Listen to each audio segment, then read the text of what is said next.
furnace burns at over 1,000 degrees Celsius. Hot enough to erase a body, hot enough to erase a name, hot enough to erase the truth. Nanto was 17 when he learned that some lies are acts of love. His father taught him an old story about a martyr who let an assassin take his head so that assassin could present it as a gift to the enemy king. The king welcomed him, trusted him, never suspected. That's when the assassin struck. Tower of Fantasy's patch 5.4 asks a powerful question. What happens to someone who lived inside a lie for so long they start to believe it? Major spoilers ahead for the Brighton Zone storyline and Nanto's backstory. If you haven't played through patch 5.4 yet, bookmark this and come back to it later if you want to experience it firsthand. Around year 2696, both of the Todd siblings, Asurada and Agleia, contracted Starstone Syndrome, basically a death sentence. Apex Corporation, which they controlled, was losing ground to the rising Anchor Infinity. Nanto's parents worked for Apex. Anchor Infinity held grudges against them over work-related matters. Sometime later, they died. The circumstances aren't clear, but the timing was convenient for Anchor Infinity's takeover. Asurada Todd, knowing he was dying and would never have children of his own, adopted Nanto. Spent the next 9 years teaching him everything: business, strategy, technology. But Asurada also knew something else. For Nanto to have any chance at restoring Apex, he needed to infiltrate Anchor Infinity, and the only way Anchor Infinity would ever trust the adopted son of their greatest enemy would be to position Nanto as a hero in Asurada's final act. That story from their home planet, about the martyr who let the assassin behead him, just so they could present his head to the enemy king as a gift and strike, Asurada chose the title for his final performance, the Lone Assassin. He took on the role of the Phantom, a vigilante conducting operations against Anchor Infinity. For 3 months, Operation Phantom became Anchor Infinity's highest priority manhunt. Then came the pre-dawn raid. Deputy Director Nanto confronted the Phantom alone. By the time reinforcements arrived, the target had slipped and fallen into Brighton Zone's red-hot smelting furnace. No body to examine, identity unknown. The case was closed. The news reported only on the coincidence of the date, the death anniversary of Nanto's adoptive father, Asurada Todd, who had peacefully passed away from Starstone Syndrome at age 62.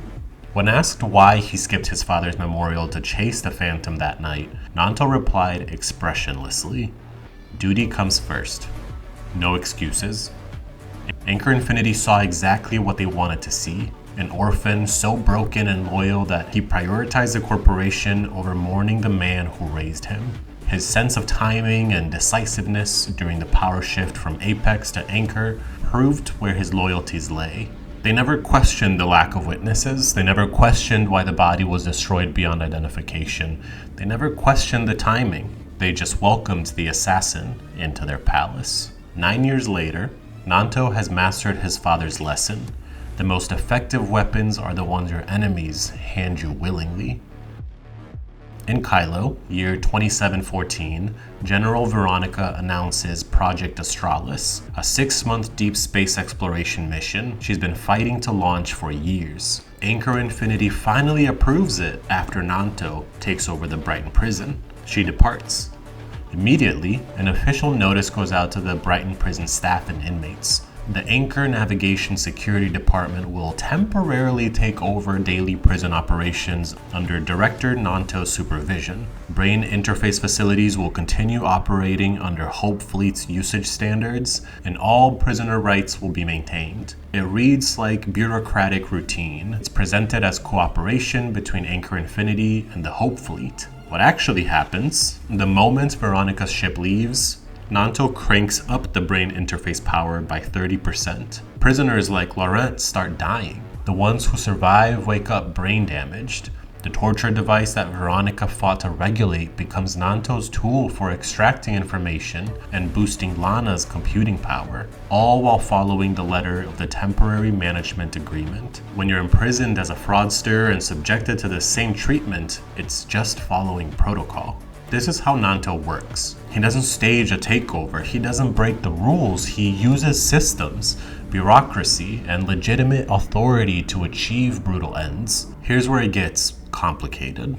Nanto's adoptive aunt, Agleia Todd, founded Odin's Tavern, both in Aesperia and later in Kylo, after the space station disaster. During the explosion crisis, while Asurada oversaw operations, Agleia spearheaded the AI reconstruction effort. Under their leadership, Kylo grew from a simple scientific outpost to a space settlement housing hundreds of thousands. But Odin's Tavern was more than a bar. It was a resistance network funding the homecomers, people trying to return to Ida. When Agleia developed Starstone Syndrome and went into cryogenic sleep, Asurada ran the operation as the Phantom before staging his death. Now, Nanto has inherited everything, which I'm hoping will also include a mission to rescue Agleia in the future.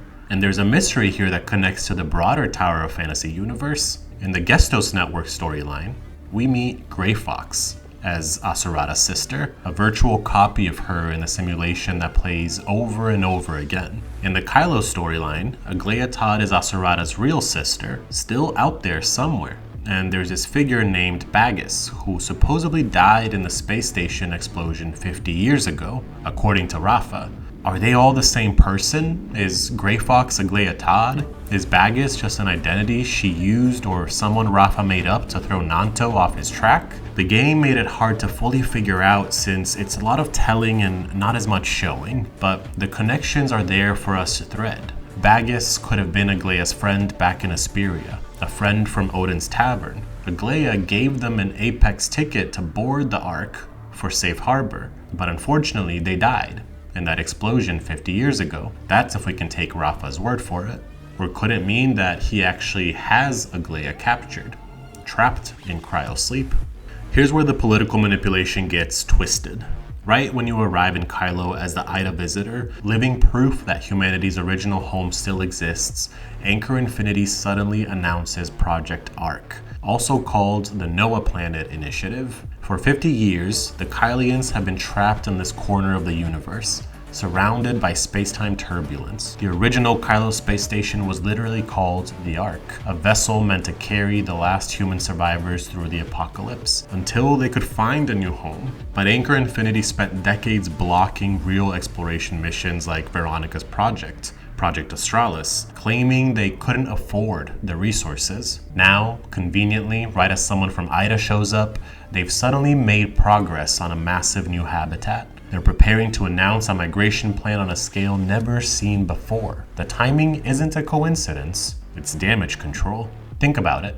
If Kylians learn that Ida is real, thriving, and willing to reconnect, Anchor Infinity loses the narrative that kept them in power. Their entire authority rests on being the only option for survival, so they counter with their own promised land, one they can control. Nanto sees through it. He knows Rafa is using Project Ark the same way dictators have always used grand infrastructure projects, bread and circuses to distract people from asking dangerous questions. The habitat might even be real, but its purpose isn't salvation, it's control.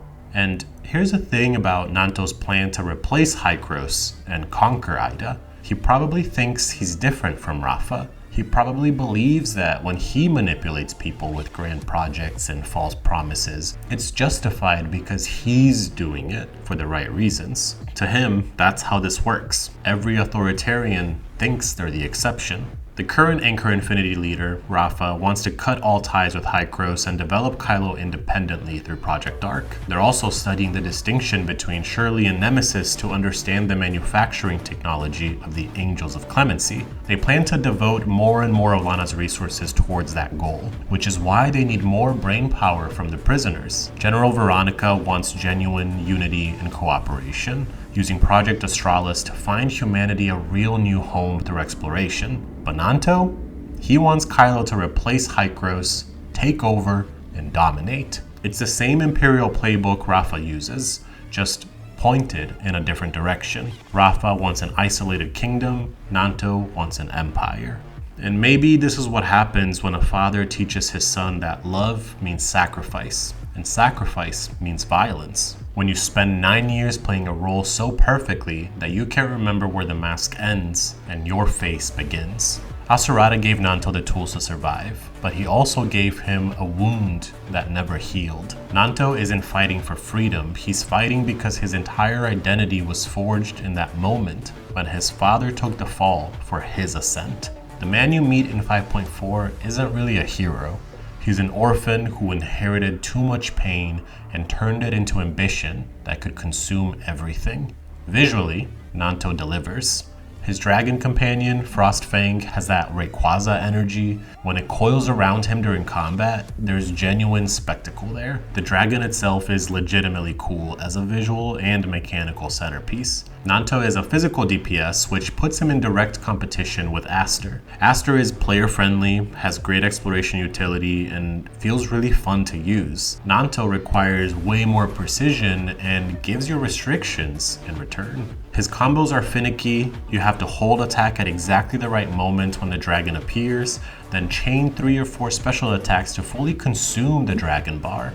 Miss the timing and you waste your rotation. It's not skill expressive, it does feel a little bit annoying, especially with how glitchy the game can play. His dragon has a double use boost limitation that sounds fine until you realize it means no aerial attacks. In a game built around verticality and mobility, Nanto forces you into a grounded, melee-heavy playstyle that fights against Tower of Fantasy's aerial combat design. And I'll be honest, I was definitely hoping for something like Aster's day-night transformation, some design depth and variance that would justify the restrictions. Instead, we got what's essentially a Scar skin from Wuthering Waves. It's aesthetic, it looks great, but it doesn't really add depth, so I'm not investing in this one. And we have to talk about the elephant in the room. The community hoped Nanto would be the first major male altered character, someone with transformation mechanics and premium treatment matching female simulacra. Instead, he's another example of the industry pattern. Female characters get the full package on the dorms, male characters get functional but limited kits. Tower of Fantasy isn't even trying to break the mold, and Nanto plus the pool party updates prove it. But here's something interesting. Throughout the 5.4 storyline, one character looms over everything. Lana, the AI supercomputer that controls nearly all of Kylo's infrastructure. She's not just powerful, she's everywhere. Controlling ships, managing prisons, analyzing consciousness data, fighting off Gestos in the background. The story makes it clear. She's essentially a god-tier entity with computing power that spans the entire region. If Tower of Fantasy wants to give Kylo its first altered character, Lana makes perfect sense. She's narratively positioned to be huge in future patches. I'm calling it now. Lana is the altered character we're waiting for. And honestly, after Nanto's missed potential, I hope she delivers. Despite everything, I still enjoy Tower of Fantasy. The November 25th Warp server launch gives me hope. No gacha pools, all weapons earned through missions, player trading, simplified progression. It's a bold move toward accessibility over monetization. And Tower of Fantasy's weapon system still offers something special to me. You can equip any weapon on any character. Nanto's Frostfang might have execution issues, but you're not locked into his simulacrum or his weapon. That flexibility remains unmatched. Nanto's lore was phenomenal in how it built upon the characters we met in the Gestos simulation, a story about the violence of inheritance, about a father who loved his son enough to stage his own death. The delivery doesn't live up to the narrative weight. Some flashbacks or illustrated storybook cutscenes would have gone a long way to make those past moments feel more personal. But the fact that Tower of Fantasy can tell stories this complex, stories about false promised lands and cycles of authoritarianism, while experimenting with new monetization models, means the game is still worth checking out. Next step for me would be to address the finicky gameplay with clunky enemy hitboxes and improve the cinematography for the story moments to hit harder. Here's hoping Hata Studio learns from this, and Lana's eventual release get the gameplay they deserve.